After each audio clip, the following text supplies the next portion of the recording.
Hasselback potatoes on the pellet smoker. Let's get it. You need something on each side of the potato to keep you from cutting all the way through. I'm using clothespins because I'm out of chopsticks. You're just going to go down the potato, cutting every 1/8 to 1/4 inch. You should be left with a little potato fan. We're going to start with half a stick of butter and then add some bacon up, and I'm going to mince 2 cloves of garlic.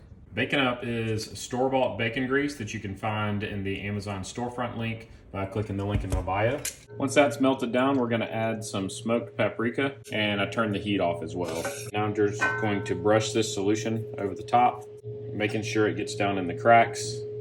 Set your smoker to 350 degrees. We're going to check on the potatoes every 15 to 20 minutes and add more solution each time. We're 15 minutes in. I'm going to use a knife to separate the parts that are still sticking together. Brush on some more of your butter solution and add some salt.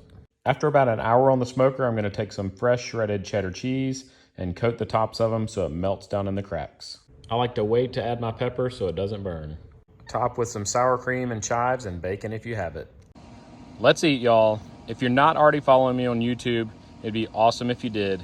Check the link in my bio and follow GrillThisSmokeThat.